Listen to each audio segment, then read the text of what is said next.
Sure, so tell us who you are, bro. Okay, that was sudden. My name is Masilo. Masilo. Yeah. Sure. Masilo. Yeah. Okay. Yeah. Okay. Yeah, man, I'm an artist. I do poetry, I do fine arts. Okay. Mostly abstract art, abstract poetry. Yeah. Yeah. Okay. Inside there, I saw paintings. You also paint. Yeah, that's Fine the fine art. art. Yeah, Okay. I paint, I sketch. Sure. Okay. Yeah. What are those? What do they call those? Ah, man, I have no clue, man. These are just to hang the paintings, you know. Oh, sure. Yeah. So these are just to hang the paintings. I'm just trying to get them a bit equal. Okay. Yeah, for the exhibition tonight. Sure. Yeah. I hope you come through, man. Yeah. I also hope I'll be here. Yeah. I hope so. Yeah. Yeah. So what do you have planned for the exhibition? Is there a theme that you're running with, or? Yeah, sure. There's a theme that I'm running with. Yeah. Basically, it's two themes actually. So Yeah. the exhibition explores both Afrocentricity and then also explores the human consciousness and subconsciousness through communicating via paintings and stuff like that. So yeah, it's gonna be a fascinating ride, I guess. Yeah. Just get your thinking caps on when you step in. Okay. Yeah. Okay. Yeah. That'll be interesting. Yeah, so in most cases, when you look at communication via human imagination, right? I'm basically talking about the non-verbal things that we do. When we communicate either via art or symbols. Let's say, for example, you see a sign of let's say you're going somewhere, right? Yeah. You see a sign which has maybe a skull and bones like this. What do you think? You think? You could think like Orlando Pirates or Pirates on a ship. Or danger, Oh, yes, like that, danger sign, yeah. And no one has to say those words, you just see the symbol and then, You know. So yeah, something like that gets you thinking a lot, man. You get to think of the fact that beyond our five senses, beyond our experience of the world, there's so much more. And one of the most fascinating ways to demonstrate that is through imagination. Yeah, so we aim to do that. In fact, I aim to do that with the work. Yeah. Okay. Is that what you studied, the fine art? No. I'm just self-taught. Oh. Self-taught. Yeah, I've never been to any art school whatsoever. Yeah. So just self-taught. I think it's also a matter of. I mean, it probably has a lot to do with the other part, which is Afrocentricity. Yeah. Because I've noticed that as people, as African people, we are not as celebrated as we are supposed to be. Yeah. And also our history is not captured well. Our stories are not captured well. Yeah.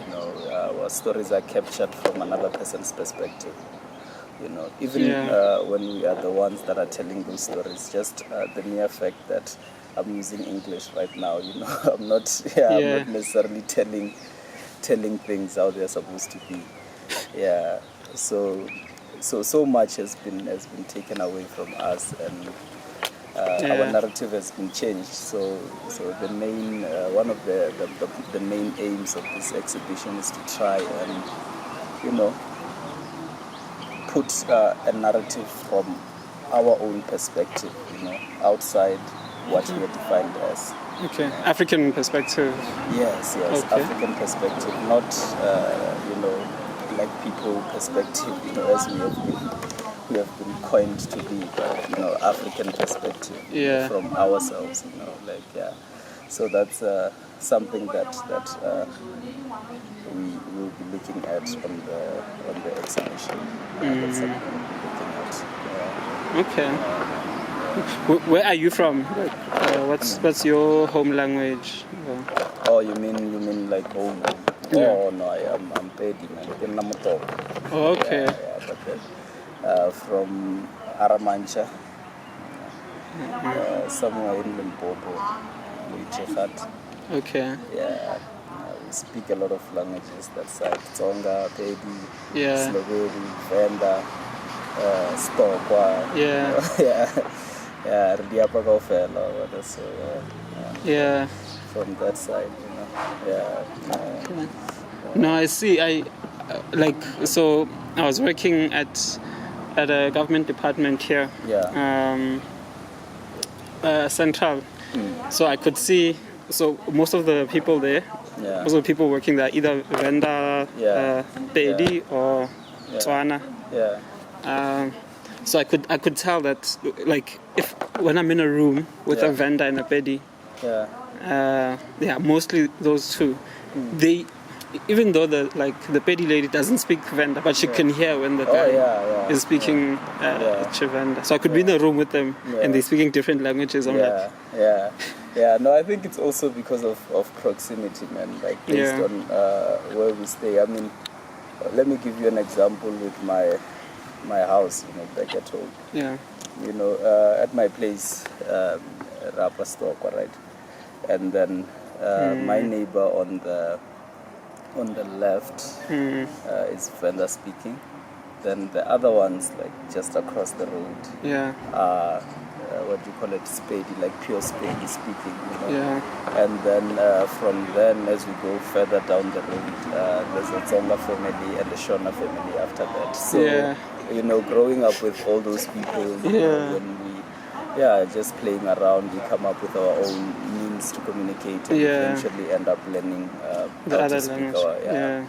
our, each other's languages. So, it's nice, compared to, good. Compared to, many cultures that you find that have been isolated. Let's say you are someone who speaks Zulu from KZN. You're not really exposed to other people, so you only get to learn later on. Which can be a bit challenging. But then, at the end of the day, you need to learn, and at least as a human being, know at least minimum of 3 African languages that you're sorted. Just a minimum of 3. Minimum of 3 that you're fine. And what the thing is, I think if you don't grow up with the language, like if I, like the first 5 years I lived in KZN, so I was speaking Zulu, and then I grew up and I came to start school in Joburg. So a lot of languages I think I encountered around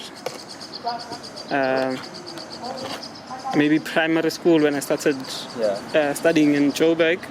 But then, so what I found is so my dad is Xhosa, and then my mom is Zulu. So when I it's like I think maybe 2 years, maybe 3 years after varsity, I went to Cape Town.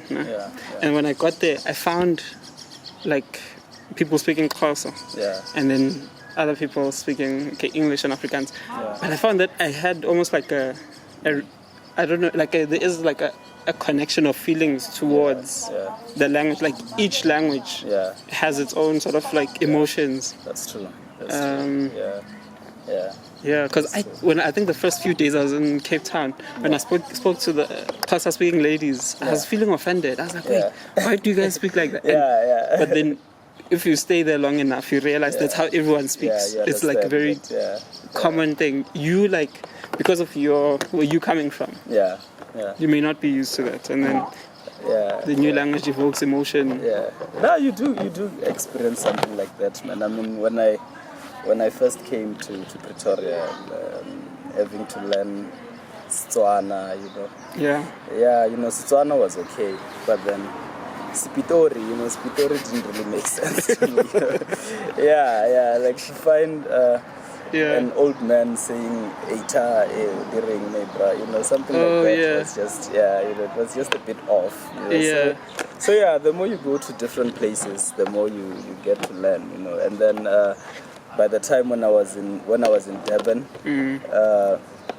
the entire place, people were speaking isiZulu, so and then you get there, you go to a place, based on the kind of job that I was busy with at that side. I had to talk to a lot of people, so sometimes you find that you are talking to someone who was born in a place like maybe Newcastle.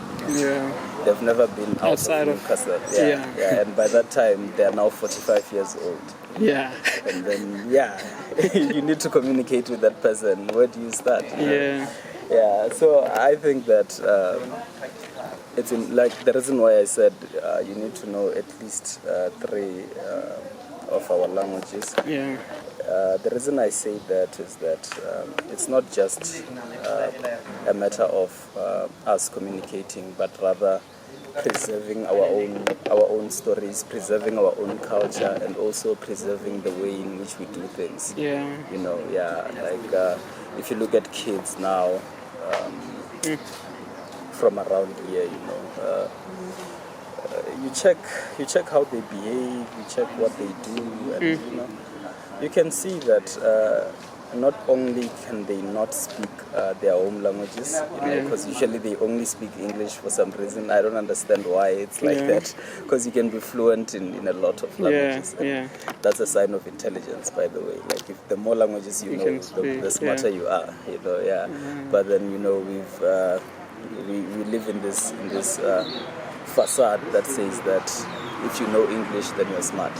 So now people, have got kids who cannot speak any other language. And that's not just a matter of language. It takes away a lot of things. Like it takes away, the upbringing. Like for example, that in our languages we've got things like idioms, we've got things like sayings, we've got all these kind of nice things that whenever we do, whatever we learn, like from our grandmothers and so forth, they teach us how to behave. They teach us, and then those type of things. You find that those things are not there anymore. Like those things are being taken away along with the language. What is the importance of preserving your culture and your language? No, man. The importance is having a sense of identity. If you look at let's say you look at something like wealth, for example. Let's say we're talking about wealth. A lot of groups that have decided to preserve their identity have got a direction, in terms of wealth. Not only monetary wealth, but then I'm talking about wealth of the mind, and then I'm also talking about monetary wealth as well, but then I'm just trying to clarify that both of them, like if you go to places like maybe where you find Arabs, they respect whatever they do. I personally do not know much about what they do, but then whatever they do, like wearing hijabs and stuff like that, and going to their mosque on whatever day and doing whatever it is without making being Arab a Eurocentric thing. They progress, like they move forward because they have an identity. Whereas with us it's a bit of a challenge because we are, we do not have our own identity. We are detaching from our identity as time goes further and further and further. We keep on detaching and detaching, So I think the importance of preserving these things, of preserving our art, of preserving our stories, poetry, our practices, things that we do. The importance of that is that we also get to preserve our identity, which is very important, which is extremely important. Yeah. Because I think the conversation happening now says there is no incentive for knowing, like isiZulu, for example. So what they're saying is, you go through life, you go through school, and then you find work, and the language that you're gonna need in that environment is English. And so there is that argument that people don't use it for that reason, because they're trying to propel their kids forward to this English-speaking. Man, I think that's just some sugar-coated ignorance, man. That's just ignorance, man. I mean, you can't justify something like that. And also, I'm not going to entertain the ignorance part, because we can all agree and see that that's just ignorance. But then the part that I want you to think of is a matter of superiority, right? Superiority and superiority complex and superiority practices, right? Yeah. If, let's say, for example, you have to learn English, right? Yeah. To move forward, it's simply, or you learn Afrikaans. What it says about you is that you depend on that Englishman or Afrikaans man to move forward. You see, if you look at people like the Chinese, the Indians in India, most of them, the Japanese and stuff like that, they do not have to learn English, because they know that their kids will still get jobs in whatever they do. In fact, some do learn English for diversity's sake and, just for broadening their horizons. But then it's not, what you call it, a compulsory thing for them to know English the way it is. Same thing applies to etiquette, right?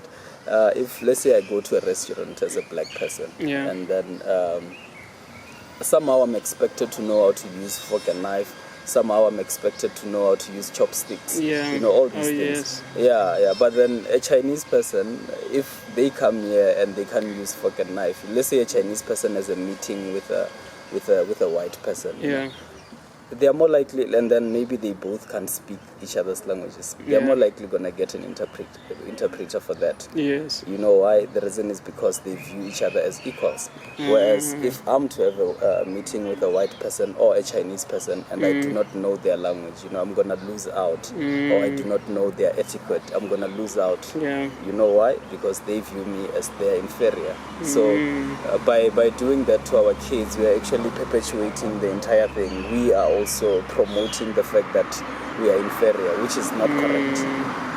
Which is really, really not correct. So that's just what I think, man. That's just what I think. Well, what's your take on that, man? I think it's the second time that I'm like encountering this conversation. So I was at a Nappy Brai gifting. Someone's gonna be a dad. And so the guys were talking about do our children need to know their home languages? I think it's becoming like an urgent thing to address. Because I was thinking, what if we're saying in urban areas, even if you live in a predominantly white area, you still have because black people are the majority, there will still be a fair bit of black people in that community. So what I was thinking is, what if we start introducing our own schools? So like you see, like if you in the township, we have like our own school. That's true. It's a crutch, but I think the view is that those are inferior, or you can't take your child there if you've moved up to like the middle class.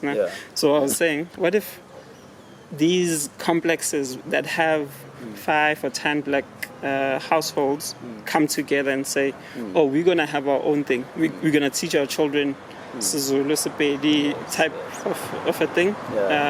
But yeah, like so that you're not having to go to like white schools. You sort of creating almost like a culture preservation community. Like no, it's very important, man. It's very important that we do that. I know one school like that in Northwest. You know, it's called Lebone the Second, if I'm not mistaken.